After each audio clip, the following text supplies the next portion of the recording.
بسم الله الرحمن الرحيم.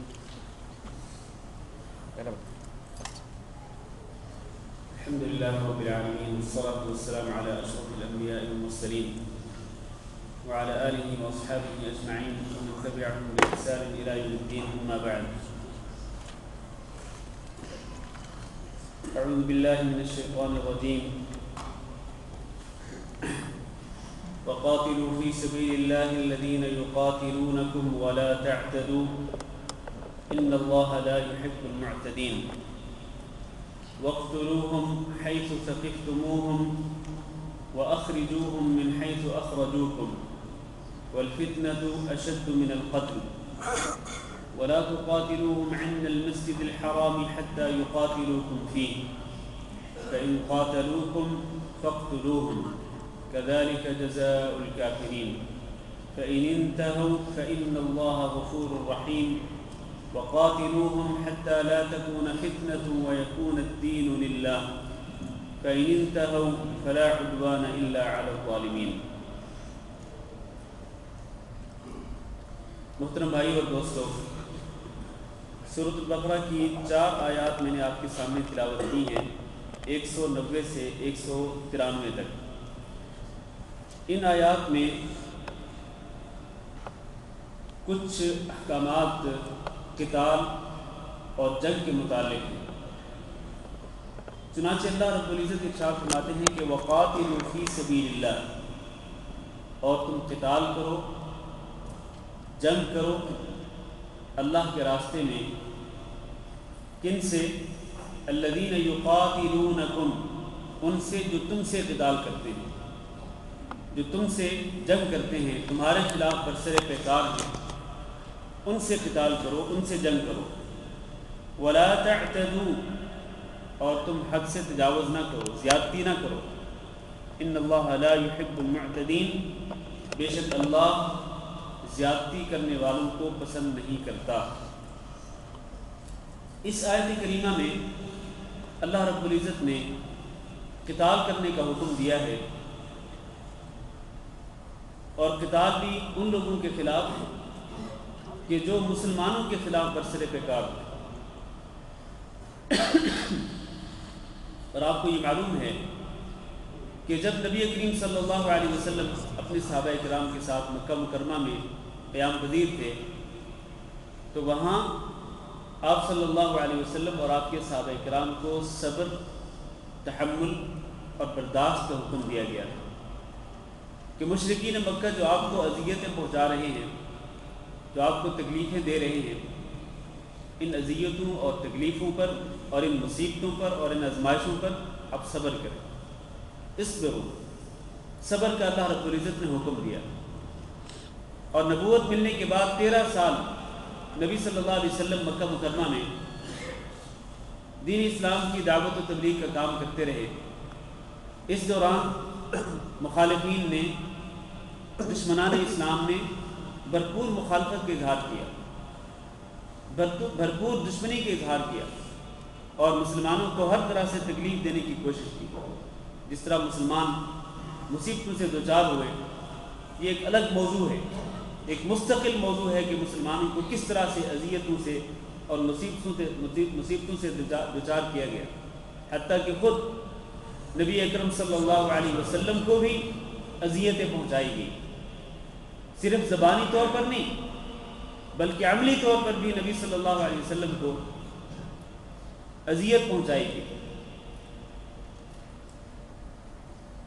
تو یہ ایک مرحلہ تھا مکی زندگی کا کہ جس میں صبر و تحمل اور برداشت کا حکم دیا گیا.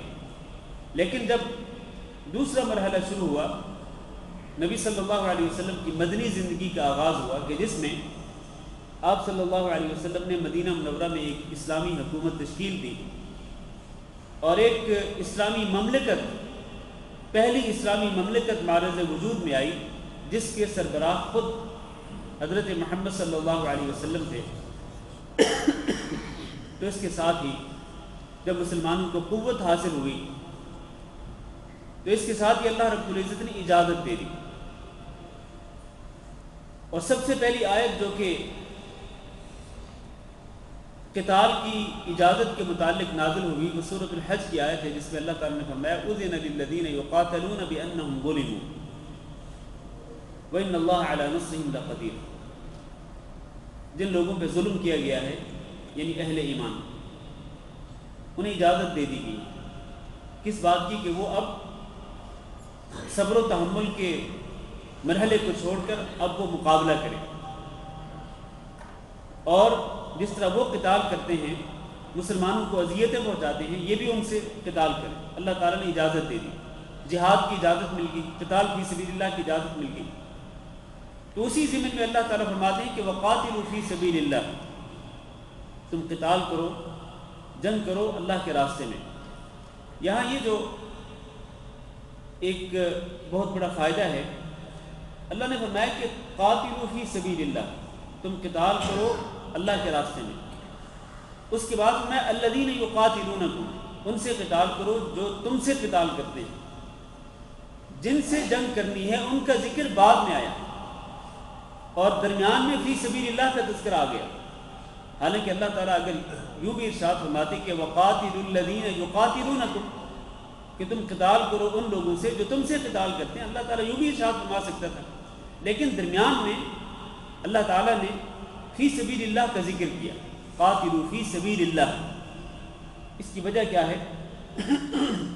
اس کی وجہ یہ ہے کہ قتال میں بھی اخلاص نیت ضروری ہے، کہ قتال کرنا ہے تو اللہ کے راستے میں کرنا ہے، اللہ کے دین کو سربلند کرنے کے لیے، اللہ کے کلمہ کو بلند کرنے کے لیے قتال کرنا ہے،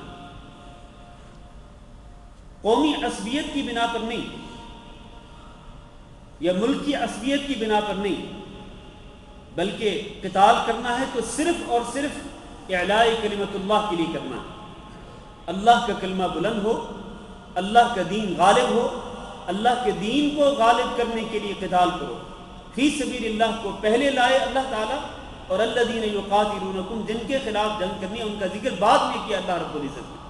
اس سے آپ اس کی اہمیت کا اندازہ کر سکتے ہیں کہ قتال فی سبیل اللہ جو ہے وہ در حقیقت مطلوب ہے کہ اللہ کے دین کو بلند کریں۔ اس کے لیے اگر آپ کو قتال بھی کرنا پڑے تو کر دو، خصوصاً ان لوگوں کے خلاف کہ جو دین کے خلاف برسر پیکار ہوں، دین کو روک رہے ہوں اور دین کے غلبے کے سلسلے میں وہ رکاوٹیں پیدا کر رہے ہوں، تو رکاوٹیں پیدا کرنے والوں کے خلاف قتال کریں، ان کو تہہ تیز کریں، ان کی گردنوں کو اتار دیں، اس لیے کہ وہ دین کی اشاعت اور دین کی تبلیغ کے سلسلے میں رکاوٹیں پیدا کر رہے ہیں تو ان کا خاتمہ کر دیا جائے۔ وقاتلوا فی سبیل اللہ الذین یقاتلونکم۔ ایک اور بات یہاں پر بڑی ہی قابل غور ہے، وہ یہ ہے کہ اللہ تعالیٰ نے فرمایا کہ قتال کرو اللہ کے راستے میں، کن سے؟ ان لوگوں سے جو تم سے قتال کرتے ہیں، جو تمہارے خلاف جنگ کر رہے ہیں۔ اس کا معنی یہ ہوا کہ مسلمانوں کو جس جہاد کا حکم دیا گیا ہے یہ کن لوگوں کے خلاف ہے؟ ان کفار کے خلاف ہے کہ جو مسلمانوں کے خلاف برسر پیکار ہوں، ان کفار کے خلاف نہیں کہ جو امن کے ساتھ رہتے ہوں، سلامتی کے ساتھ رہتے ہوں، اور وہ اگر اسلامی مملکت میں رہتے ہیں اور اسلامی مملکت میں رہ کر وہ اسلام کے خلاف سازشیں نہیں کرتے اور وہ جزیہ بھی ادا کرتے ہیں، تو پھر ان سے قتال کرنے کا حکم نہیں دیا گیا۔ یہ قتال ان لوگوں کے خلاف ہے کہ جو اسلام کے خلاف برسر پیکار ہوں، مسلمانوں کے خلاف قتال کر رہے ہوں، تو اللہ نے فرمایا کہ چونکہ وہ تم سے قتال کر رہے ہیں تو پھر تم بھی قتال سے گریز نہ کرو، بلکہ تم ان سے قتال کرو، ان سے جنگ کرو اور ان کا خاتمہ کر دو۔ لیکن یہاں اللہ تعالیٰ نے ایک شرط لگا دی، وہ شرط کیا ہے؟ قتال ضرور کرو اور ان لوگوں کا خاتمہ ضرور کرو، لیکن لا تعتدوا، زیادتی نہ کرو۔ زیادتی اللہ رب العزت کو کفار کے خلاف بھی برداشت نہیں ہے۔ چاہے جائے کہ زیادتی ایک مسلمان کے خلاف کرے، مسلمان پر زیادتی کرے، یہ تو ہرگز اللہ تعالیٰ کے یہاں پسندیدہ نہیں ہے اور اللہ کو قابل قبول نہیں۔ اسی طرح ایک کافر کے خلاف زیادتی بھی ممنوع ہے، حرام ہے۔ اور یہ زیادتی کس طرح کی ہے؟ کافر کے خلاف زیادتی کس طرح ہو سکتی ہے؟ خصوصاً میدان جہاد میں، میدان قتال میں یہ کئی طرح سے ہو سکتی ہے۔ آپ کو معلوم ہے کہ اسلامی جہاد کے اصولوں اور ضابطوں میں سے ایک ضابطہ اور ایک اصول یہ بھی ہے کہ کافروں میں سے کافروں کی عورتوں کو قتل کرنا جائز نہیں ہے، کمزوروں اور بوڑھوں اور بچوں کو قتل کرنا جائز نہیں ہے۔ اگر مسلم فوج میں سے کوئی شخص اگر کافروں کا ایک بوڑھا شخص یا ایک عورت یا ایک کمزور انسان یا ایک بچہ اس کو قتل کرے گا تو یہ اعتداء ہے، یہ زیادتی ہے۔ لا تعتدوا، تم زیادتی نہ کرو۔ اللہ تعالیٰ نے جو حدود مقرر کر دی ہیں اور اللہ تعالیٰ نے جنگ کے جو اصول اور ضابطے مقرر کر دیے ہیں ان سے تجاوز نہ کرو۔ ان اللہ لا يحب المعتدین، اللہ تعالیٰ اعتداء کرنے والوں کو، زیادتی کرنے والوں کو پسند نہیں کرتا ہے، چاہے وہ زیادتی کفار کے خلاف ہی کیوں نہ ہو۔ اللہ رب العزت نے اس مسلمانوں کو انصاف کرنے کا حکم دیا ہے کہ مسلمان سے بھی انصاف کرے اور مسلمان کافر سے بھی انصاف کرے۔ وَإِنْ عَاقَبْتُمْ فَعَاقِبُوا بِمِثْلِ مَا عُوقِبْتُمْ بِهِ، اگر تم کافروں کو سزا دینا چاہو تو سزا اتنی دو جتنی تم کو ملی ہو، اس سے زیادہ نہیں۔ وَلَئِنْ صَبَرْتُمْ لَهُوَ خَيْرٌ لِلصَّابِرِينَ۔ تو یہ ایک اصول اور ضابطہ ہے کہ اعتداء جائز نہیں ہے۔ اسی طرح اعتداء جو ہے قتال کے میدان میں ایک اور طرح سے بھی ہو سکتی ہے۔ وہ کیا ہے؟ یہ زیادتی ایک اور طرح سے ہو سکتی ہے۔ اس کی صورت کیا ہے؟ اس کی صورت یہ ہے کہ کسی کافر کو قتل کرنے کے بعد اس کا مسئلہ کیا جائے۔ مسئلہ کیا ہوتا ہے؟ ہاں جی، اس کا ناک، اس کے کان وغیرہ کاٹ دیے جائیں۔ تو کافر کو قتل کرنے کے بعد اس کا مسئلہ کرنا یہ اس کافر کے خلاف اعتداء ہے، زیادتی ہے۔ لا تعتدوا، یہ زیادتی نہ کرو۔ ان اللہ لا يحب المعتدین۔ اللہ کے رسول صلی اللہ علیہ وسلم نے مسئلہ کرنے سے منع فرمایا۔ اللہ کے رسول صلی اللہ علیہ وسلم جب فوجوں کو بھیجتے تھے، اسی طرح خلفائے راشدین جب اسلامی فوجوں کو روانہ کرتے تھے تو سپہ سالار جو ہوتے فوج کے، جو قائدین ہوتے، جو زعماء ہوتے، جن کے ہاتھ میں زمام قیادت ہوتی، ان کو اللہ کے رسول صلی اللہ علیہ وسلم اور خلفائے راشدین یہ ہدایت دیا کرتے تھے کہ کسی عورت پر ہاتھ نہیں اٹھانا، کسی بچے اور بوڑھے اور کمزور پر ہاتھ نہیں اٹھانا۔ لا تعتدوا ان اللہ لا يحب المعتدین۔ اللہ تعالیٰ اعتداء کو پسند نہیں کرتا ہے اور زیادتی کرنے والوں کو اللہ تعالیٰ پسند نہیں کرتا۔ اس کے بعد اللہ تعالیٰ فرماتے ہیں وَاقْتُلُوهُمْ، ان کو قتل کرو۔ کن کو؟ وَاقْتُلُوهُمْ، انہیں قتل کرو۔ کن کو؟ جن کا ذکر ابھی پہلی آیت میں آیا، اور وہ کون ہیں؟ وہ جو کہ مسلمانوں کے خلاف جنگ کر رہے ہوں، مسلمانوں کے خلاف برسرے پیکار ہوں۔ اللہ فرماتے ہیں اقتلوہم، ان کو قتل کر دو۔ حیث ثقفتموہم، جہاں بھی ان کو پاؤ۔ یہ لوگ جو کہ اسلام کے راستے میں رکاوٹیں پیدا کر رہے ہیں اور مسلمانوں کو قتل و غارت گری کا ذریعہ بنا رہے ہیں، اقتلوہم حیث ثقفتموہم، ان کو جہاں بھی پاؤ قتل کرو۔ وَأَخْرِجُوهُمْ مِنْ حَيْثُ أَخْرَجُوكُمْ، اور انہیں وہاں سے نکال دو جہاں سے انہوں نے تمہیں نکالا ہے۔ اس کی صورت کیا ہے؟ اس کی صورت یہ ہے کہ مثلا کافر کسی اسلامی ملک پر چڑھ دوڑے، کسی اسلامی ملک پر حملہ کر دے اور پھر حملہ کر کے مسلمانوں کو ان کے ملک سے نکال دے۔ اللہ فرماتے ہیں اخرجوہم، ان کے خلاف قتال کرتے کرتے کرتے دم نہ لو اور قتال ختم نہ کرو جب تک کہ تم ان کو اس جگہ سے نکال نہیں دیتے جہاں سے انہوں نے تم کو نکالا۔ اخرجوہم من حیث اخرجوکم۔ اور آپ کو معلوم ہے کہ مشرکین مکہ انہوں نے رسول اکرم صلی اللہ علیہ وسلم کو اور آپ پر ایمان لانے والوں کو مکہ مکرمہ سے نکلنے پہ مجبور کر دیا۔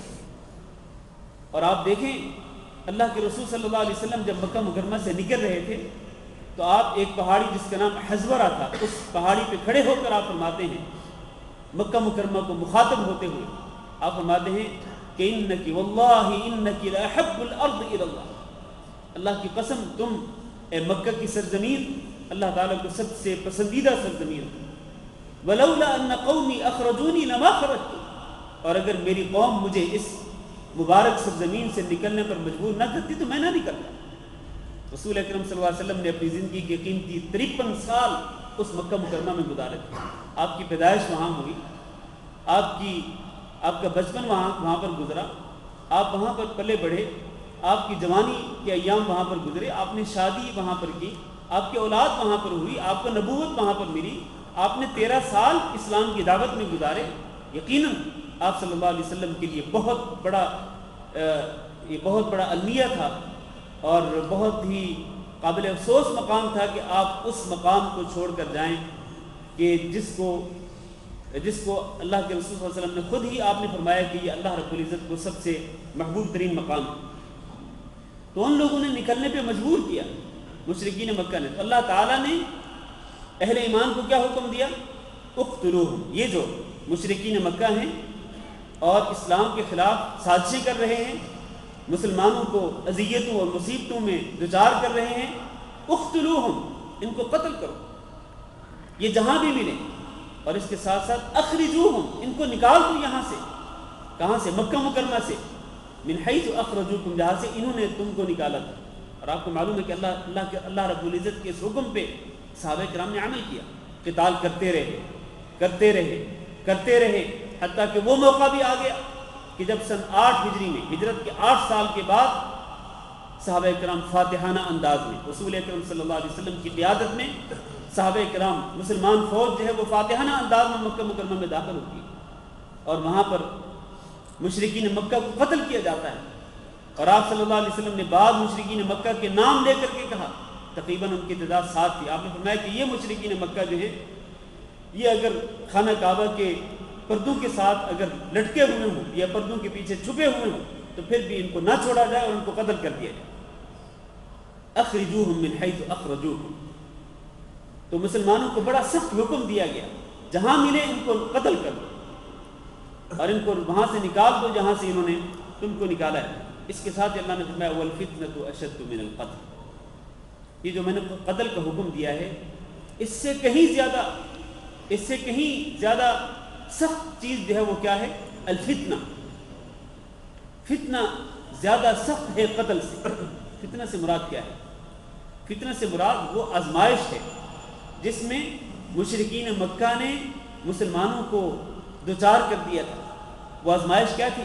آپ کو معلوم ہے کہ مسلمانان مکہ جو ہیں وہ کن کن آزمائشوں سے گزرے, کن کن مصیبتوں سے گزرے, کیا کیا مصیبتیں انہوں نے جھیلی, کن کن مصیبتوں کو انہوں نے برداشت کیا.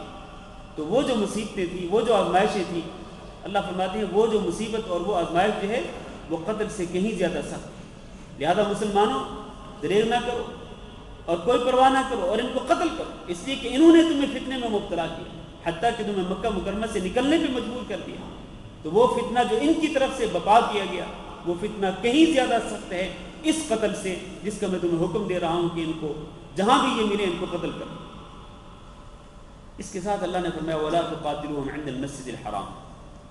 ان کو مسجد حرام کے پاس نہ مارو, ان سے قتال نہ کرنا مسجد حرام کے پاس, کیونکہ مسجد حرام کا ایک احترام ہے, حرمت والی مسجد جہاں پر قتال کرنا حرام ہے. يَسْأَلُونَكَ عن الشهر الحرام قتال فيه قل قتال فيه كبير. یہ حرمت والے مہینے کے متعلق ہے. اسی طرح مسجد حرام اور جو مسجد حرام کے آس پاس حرم شریف ہے, اس حرم شریف میں حضرت ابراہیم علیہ السلام نے قتال کو حرام قرار دے دیا تھا اللہ کے حکم کے ساتھ. اور رسول اکرم صلی اللہ علیہ وسلم کو بھی چند لمحوں کے لیے مسجد حرام کے آس پاس قتال کی اجازت دی گئی فتح مکہ کے موقع پر.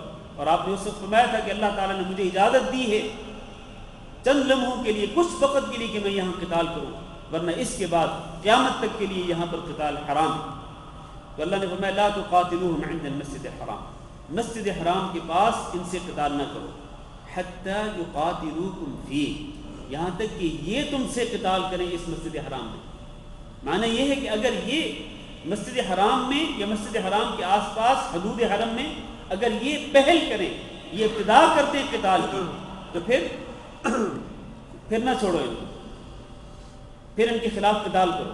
حتیٰ کہ حدود حرم کے اندر بھی اگر یہ پہل کرتے ہیں اور یہ لڑائی کرتے ہیں, تم سے جنگ کرتے ہیں, تو پھر ان سے تم بھی قتال کرو. حتیٰ یقاتلوکم فیہ فإن قاتلوکم فاقتلوہم, اگر مسجد حرام میں یا حدود حرم میں یہ تم سے قتال کریں تو ان کو قتل کر دو. کذالک جزاء الکافرین، یہی کافروں کی جزا ہے اور کافروں کا بدلہ ہے۔ اس کے بعد اللہ تعالیٰ فرماتے ہیں فَإِنِ انتهوا فَإِنَّ اللَّهَ غَفُورٌ رَحِيمٌ، اگر یہ باز آ جائیں، اسلام کے خلاف سازشیں کرنے سے باز آ جائیں، فَإِنَّ اللَّهَ غَفُورٌ رَحِيمٌ، اللہ تعالیٰ معاف کر دینے والا ہے، رحم کرنے والا ہے۔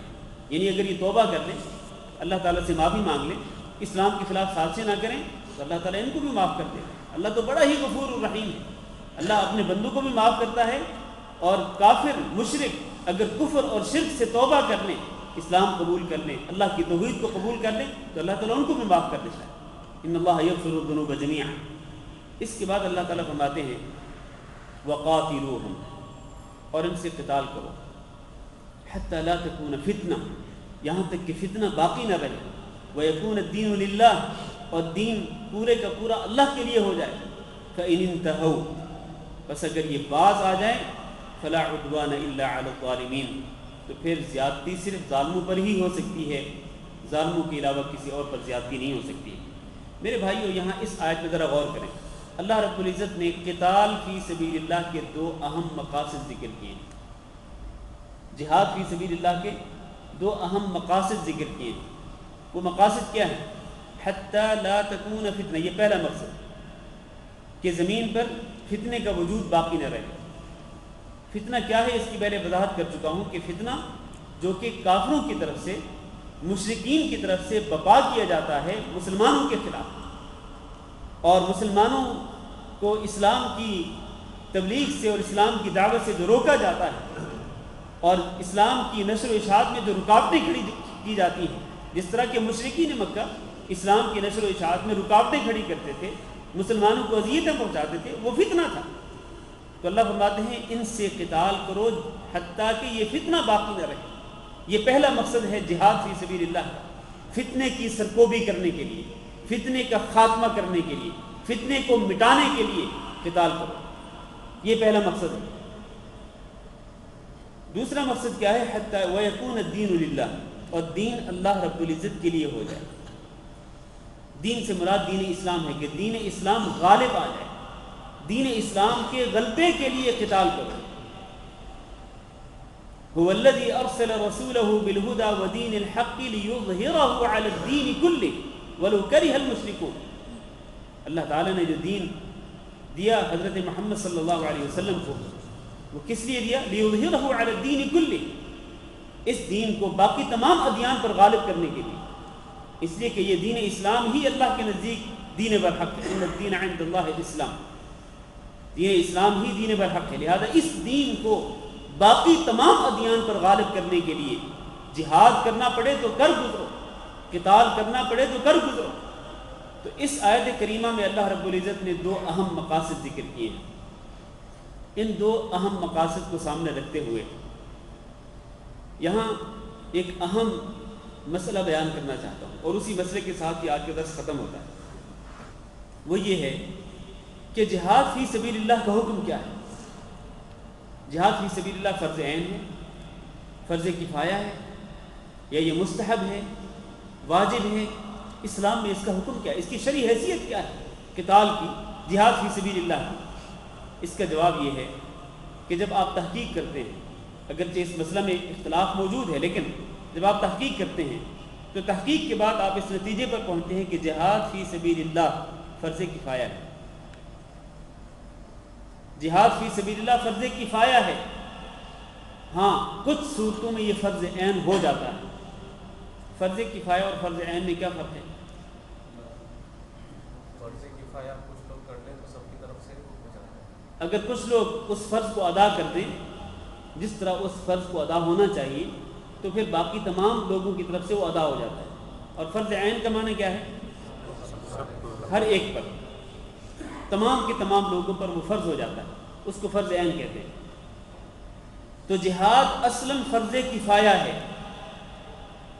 فرض کفایہ ہونے کا معنی یہ ہے کہ تمام کے تمام مسلمانوں پر یہ فرض نہیں ہے کہ وہ سارے کے سارے جہاد میں شریک ہوں، نہیں، بلکہ مسلمانوں کی اگر ایک جماعت ہو یا مسلمانوں کی ایک فوج ہو جو کہ کافروں کو روکے رکھے، اور کافروں کی طرف سے جو سازشیں ہوں وہ فوج ان سازشوں کا مقابلہ کرتی رہے اور وہ مقابلہ کرنے کے لیے کافی ہو جائے، اس فوج کے پاس اتنی قوت ہو کہ وہ کافروں کو روکے رکھے اور مسلمانوں کے خلاف سازشوں سے وہ باز رکھے ان کو، تو پھر وہی اسلامی فوج جو ہے اس کا قتال کرنا اور جہاد فی سبیل اللہ کرنا کافی ہو جاتا ہے۔ اسی کو فرض کفایہ کہتے ہیں۔ اس فوج کے علاوہ باقی تمام مسلمانوں پر یہ لازم نہیں ہے کہ وہ بھی جہاد فی سبیل اللہ کریں۔ ہاں، بعض صورتوں میں جہاد فرض عین ہو جاتا ہے۔ وہ صورتیں کیا ہیں؟ وہ صورتیں یہ ہیں، انہی صورتوں جو ابھی میں نے بات کی ہے، کہ اگر ایک اسلامی فوج کفار کے خلاف برسر پیکار جہاد کر رہی ہو لیکن وہ مدد طلب کرے، وہ تعداد کے لحاظ سے اور اپنی قوت کے لحاظ سے کمزور ہو، انہیں مزید کمک کی ضرورت ہو، مزید مسلمانوں کی ضرورت ہو، سامنے جو دشمن ہے وہ بہت طاقتور ہے، اس کے پاس جو فوجی طاقت ہے وہ بہت مضبوط ہے، تو وہ لوگ مدد کے لیے پکاریں مسلمانوں کو، عام مسلمانوں کو کہیں کہ آئیں ہماری مدد کریں۔ اس صورت میں کیا ہوتا ہے؟ اللہ نے فرمایا وَإِنِ اسْتَنصَرُوكُمْ فِي الدِّينِ فَعَلَيْكُمُ النَّصْرُ، اگر یہ مسلمان تم سے دین میں مدد طلب کریں تو پھر تم پر ان کی مدد کرنا لازم ہے۔ اور آج بڑے دکھ کی بات ہے کہ بعض مقامات پر ہمارے مسلمان بھائی مغلوب ہیں، مظلوم ہیں، اور وہ ہمیں مدد کے لیے پکار رہے ہیں، لیکن بسد افسوس ہم ان کی مدد کے لیے کچھ کر نہیں پا رہے۔ یہ مسلمانوں کی ذلت اور رسوائی کا عالم ہے کہ مسلمان اپنے مظلوم مسلمانوں کی مدد کے لیے کچھ کر نہیں پا رہے، حالانکہ اس حالت میں کہ جب مسلمان مدد کے لیے پکار رہے ہیں، مظلوم مسلمان، کمزور مسلمان جب مدد کے لیے پکار رہے ہوں، تو میرے اور آپ کے اوپر اور تمام مسلمانوں پر یہ لازم ہے کہ ان کی مدد کریں جیسے بھی ممکن ہو۔ مدد کی کئی صورتیں ہو سکتی ہیں، جیسے بھی ممکن ہو ان کی مدد کرنا لازم ہے۔ اسی طرح جہاد فرض عین ہونے کی ایک اور صورت یہ ہے کہ کوئی کافر فوج جو ہے وہ کسی مسلمان ملک پر چڑھائی کر دے، حملہ آور ہو جائے، تو پھر اس اسلامی ملک میں رہنے والے جتنے بھی لوگ ہیں ان سب پر لازم ہے کہ وہ اپنے ملک کا دفاع کریں، اپنے دین کا دفاع کریں، اور اپنی جانوں کا، اپنے خون کا دفاع کریں، اپنے خون کی حفاظت کریں۔ سب کے سب لوگوں پر یہ لازم ہو جاتا ہے۔ یہ کس صورت میں؟ کہ اگر کافروں کی فوج کسی اسلامی ملک پہ حملہ آور ہو تو اس اسلامی ملک کے رہنے والے تمام کے تمام لوگوں پر یہ لازم ہے کہ اپنے ملک کا، اسلامی ملک کا دفاع کریں، اپنی اسلامی حدود کا دفاع کریں۔ اسی طرح ایک اور صورت یہ ہے کہ مسلمانوں کے خلیفہ ہو اور وہ خلیفہ جو ہے وہ تمام مسلمانوں کو جہاد کے لیے نکلنے کا حکم دے دے، تو اللہ تعالیٰ کیا فرماتے ہیں؟ اللہ فرماتے ہیں یا ایھا الذین آمنوا ما لکم، یا ایھا الذین آمنوا، سورۃ توبہ میں اللہ تعالیٰ نے فرمایا ما لکم اذا قیل لکم انفروا فی سبیل اللہ، یا ایھا الذین آمنوا ما لکم اذا قیل لکم انفروا فی سبیل اللہ اثاقلتم الی الارض، اے مومنو تمہیں کیا ہو گیا ہے کہ جب تمہیں یہ کہا جائے کہ اللہ کے راستے میں نکلو تو پھر تم بیٹھے رہتے ہو اور اللہ کے راستے میں نہیں نکلتے۔ اللہ تعالیٰ توبیخ کر رہا ہے، ڈانٹ رہا ہے اللہ رب العزت اہل ایمان کو کہ تمہیں کیا ہو گیا ہے کہ تمہیں جب یہ کہا جاتا ہے کہ نکلو تو نہیں نکلتے ہو۔ اس کے بعد اللہ نے فرمایا انفروا فی سبیل اللہ، کہ نکلو تم اللہ کے راستے، خفافا وثقالا، تم جس حالت میں بھی ہو نکلو اللہ کے راستے میں۔ یہ کب ہے؟ جب خلیفۃ المسلمین کی طرف سے حکم دیا جائے۔ تو یہ بعض صورتیں ہیں کہ جن میں جہاد فی سبیل اللہ، قتال فی سبیل اللہ فرض عین ہو جاتا ہے، ورنہ ان صورتوں کو چھوڑ کر باقی عام حالات کے اندر جہاد فرض عین نہیں ہے بلکہ فرض کفایہ ہے۔ یہ جو آیات آج ہم نے پڑھی ہیں یہ ساری کی ساری آیات قتال فی سبیل اللہ کے بارے میں، جہاد فی سبیل اللہ کے بارے میں۔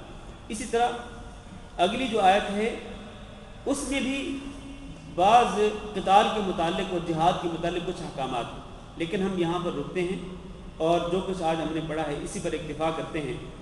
تو اللہ تعالیٰ سے دعا کرتے ہیں کہ اللہ رب العزت ہمیں قرآن مجید کو سمجھنے کی توفیق دے، اور اللہ رب العزت ہمیں قرآن مجید پر عمل کرنے کی توفیق دے۔ قرآن مجید کو اللہ تعالیٰ ہمارا ساتھی بنائے، قبر میں بھی، قیامت کے دن بھی اللہ رب العزت ہمیں اس کی شفاعت نصیب فرمائے۔ قرآن مجید کے ذریعے اللہ تعالیٰ ہمارے دلوں کو منور فرمائے۔ استغفر اللہ لی ولکم ولسائر المسلمین انہ هو الغفور الرحیم۔ کچھ سوالات لے لیتے ہیں۔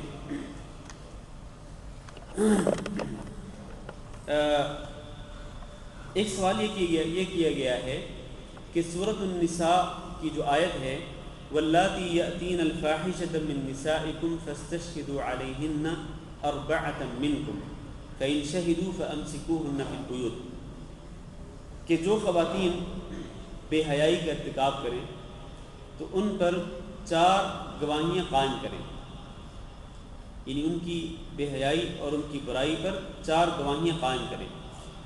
تو سوال یہ کیا گیا ہے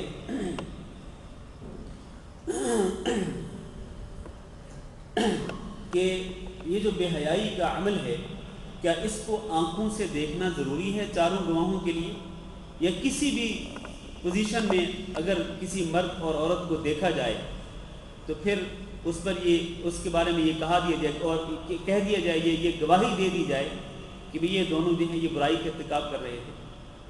تو دیکھیں سورۃ النور میں یہ آیت تو ویسے بھی منسوخ ہے، یہ جو آیت ہے سورۃ النساء کی یہ ویسے بھی منسوخ ہے۔ کیوں؟ اس لیے کہ اس میں اللہ تعالیٰ نے فرمایا کہ فَأَمْسِكُوهُنَّ فِي الْبُيُوتِ، جو عورتیں بے حیائی کے ارتکاب کریں تو ان کو اپنے گھروں میں بند کر دو۔ تو یہ آیت منسوخ ہے۔ اس کی جگہ پہ اللہ رب العزت نے سورۃ النور کی آیات نازل فرمائی۔ سورۃ النور میں اللہ تعالیٰ نے سزا مقرر کر دی کہ ایک اگر شادی شدہ زانی ہو، چاہے مرد ہو چاہے عورت ہو، تو اس کی سزا کیا ہے؟ اس کی سزا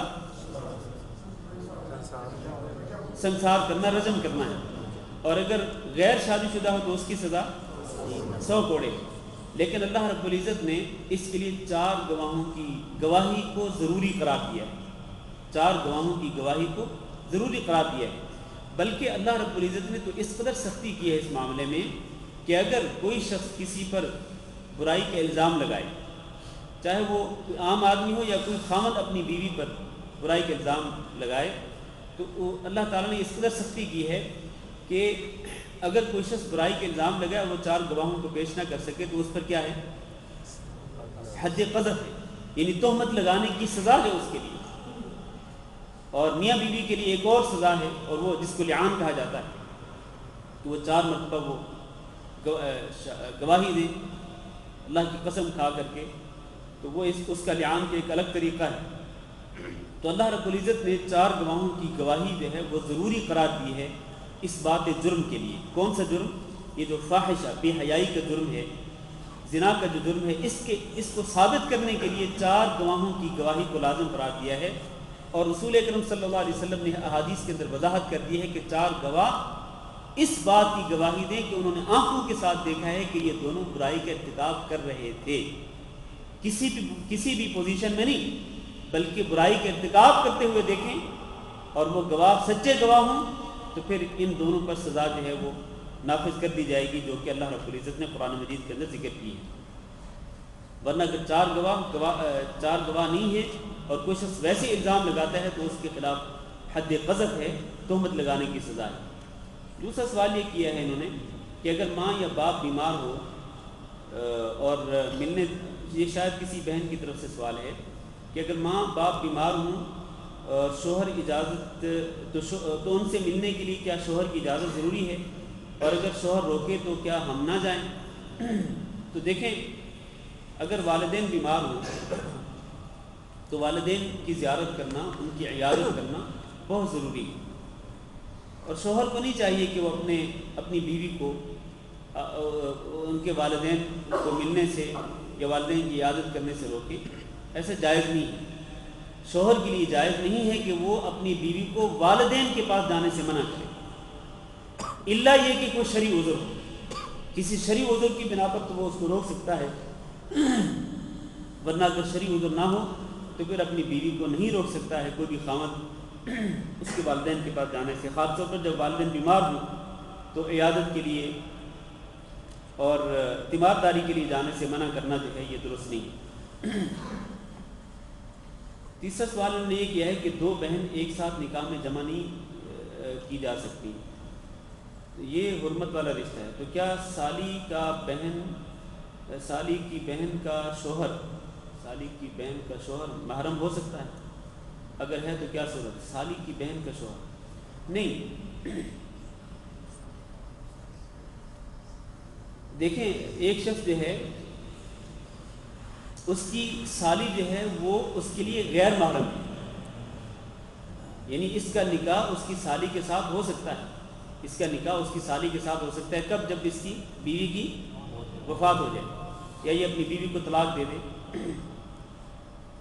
تو یہ اس اپنی سالی کے ساتھ نکاح کر سکتا ہے۔ تو وہ جو سالی ہے وہ محرمات میں سے نہیں ہے، وہ غیر محرم عورتوں میں سے ہے، لہٰذا سالی کو چاہیے کہ وہ اپنے بہنوئی سے پردہ کرے، سالی کو چاہیے کہ وہ اپنے بہنوئی سے پردہ کرے۔ اور یہ ایک بہت بڑا المیہ ہے میرے بھائیوں، کہ ہمارے ہاں عام گھروں میں یہی ہوتا ہے، اللہ تعالیٰ محفوظ رکھے۔ تو یہ جو رشتہ ہے یہ حرمت والا رشتہ نہیں ہے۔ یہ رشتہ جس طرح کہ آپ نے کہا نا کہ دو بہنوں کو ایک نکاح میں جمع نہیں کر سکتے ہیں، ہاں دو بہنوں کو ایک نکاح میں جمع نہیں کر سکتے، یہ بات درست ہے، لیکن سالی جو ہے وہ محرم نہیں ہے، بلکہ وہ غیر محرم ہے، اور اس کے لیے ضروری ہے کہ وہ اپنے بہنوئی سے پردہ کرے۔ واللہ اعلم۔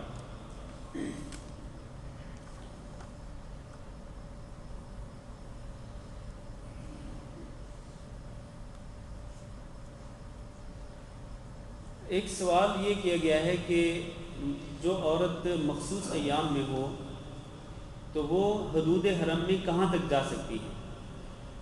جو عورت مخصوص ایام میں ہو وہ مسجد حرام کے اندر داخل نہیں ہو سکتی، مسجد حرام کے اندر وہ نہیں جا سکتی، باقی حدود حرم کے اندر وہ جہاں بھی رہنا چاہے رہ سکتی ہے۔ آپ کو پتہ ہے کہ حدود حرم بہت کھلی حدود، یعنی مسجد حرام خانہ کعبہ کے ارد گرد چاروں طرف حرم بہت کھلا حرم ہے، تو حدود حرم میں مخصوص ایام میں جو عورت ہو وہ حدود حرم میں جہاں بھی چاہے رہنا چاہے رہ سکتی ہے، حتیٰ کہ مسجد حرام کا باہر کا جو صحن ہے صحن میں بھی بیٹھ سکتی ہے، کوئی حرج نہیں، کیونکہ وہ مسجد کے اندر شامل نہیں ہے۔ وہ تو مسجد کے اندر، مسجد کی جو چار دیواری ہے اس کے اندر وہ داخل نہیں ہو سکتی، باقی اس کے باہر حدود حرم میں جہاں بھی وہ بیٹھنا چاہے رہنا چاہے رہ سکتی ہے، اس میں کوئی حرج نہیں۔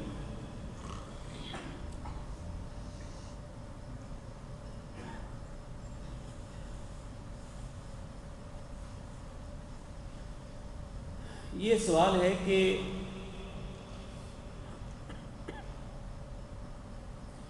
میں یہ سوال جو ہے نا میں پڑھنا نہیں چاہتا، یہ سوال کچھ اس قسم کا ہے کہ مجھے پڑھتے ہوئے شرم آ رہی ہے، تو بھائی سے گزارش ہے جنہوں نے لکھا ہے یہ سوال، یہ پرچی جو ہے جنہوں نے لکھا وہ بعد میں علیحدگی میں مجھ سے ملاقات کر کے وہ اس کا جواب لے لیں۔ یہ ایک بھائی نے نا یہ پرچی میرے پاس پچھلے جمعہ تو میں نہیں تھا، اس سے پچھلے جمعہ کو میرے پاس آئی تھی یہ پرچی، تو اس میں کوئی 10-12 سوالات ہیں، 12 سوالات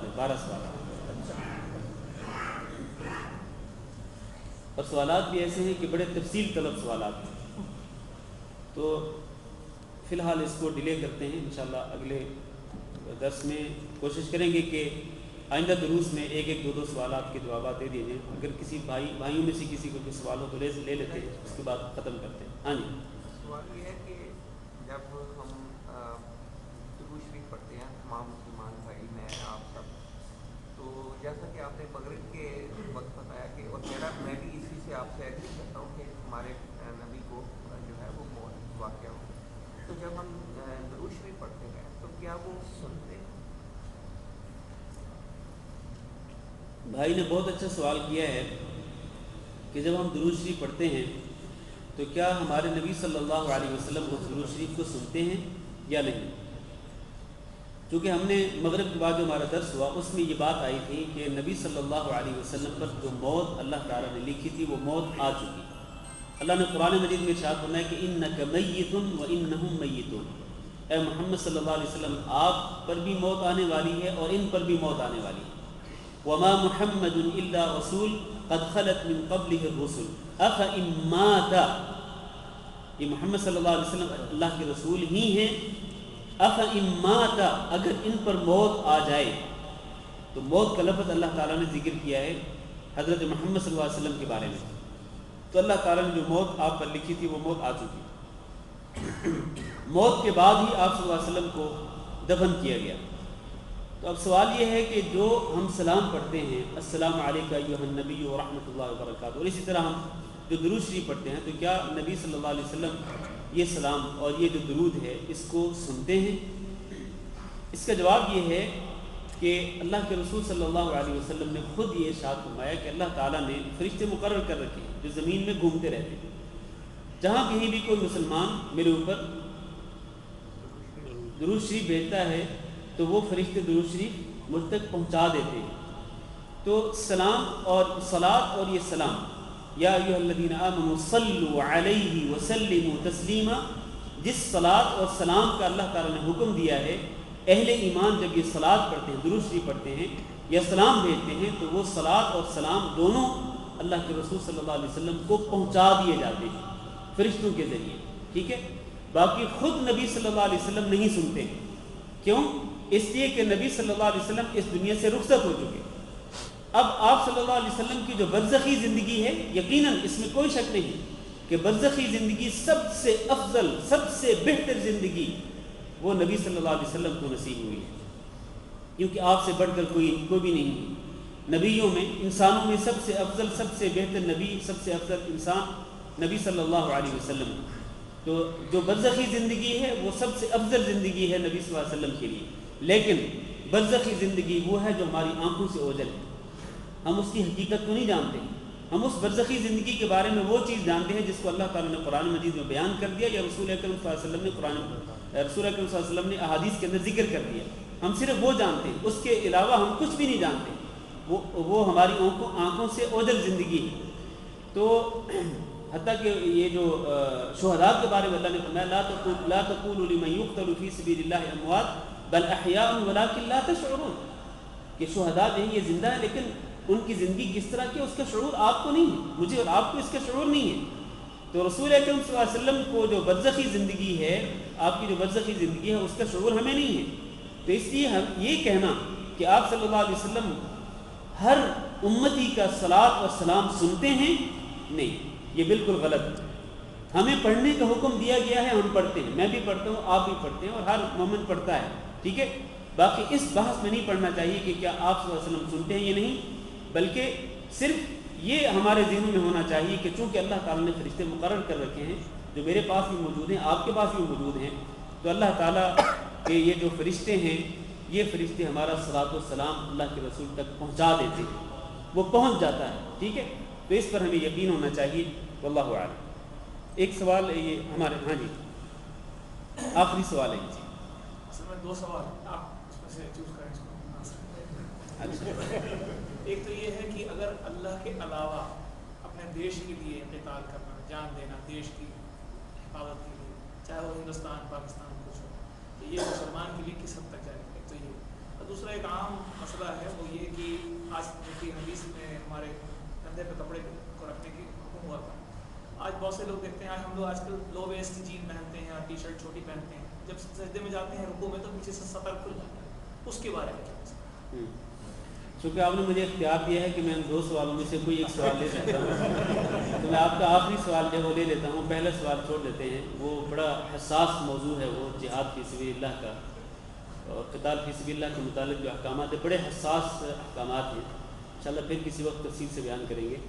آخری جو سوال ہے آپ کا کہ آج ہم نے جو حدیث پڑھی وہ یہ تھی کہ نبی صلی اللہ علیہ وسلم نے منع کیا کسی بھی نمازی پڑھنے والے کو کہ وہ ایک کپڑے میں نماز پڑھے اس طرح کہ اس کے کندھوں پر کچھ نہ ہو، یعنی کندھے ننگے ہوں، اس حالت میں نماز پڑھنے سے نبی صلی اللہ علیہ وسلم نے منع فرمایا، لہذا کندھے کور ہونے چاہیے، کندھوں کو کور کر کے نماز پڑھنا چاہیے، بغیر کندھوں کو ڈھانپے نماز پڑھنا درست نہیں ہے۔ بھائی نے جو سوال کیا ہے کہ بعض لوگ شرٹ پہنتے ہیں اور وہ تنگ قسم کی ہوتی ہے، چھوٹی سی ہوتی ہے، اور جب رکوع میں جاتے ہیں یا سجدے میں جاتے ہیں تو سطر ننگا ہو جاتا ہے، یا سطر کا کچھ حصہ ظاہر ہو جاتا ہے۔ تو میرے بھائیو، سطر کا اگر کچھ حصہ بھی ظاہر ہو جائے نماز کی حالت میں، سطر کیا ہے؟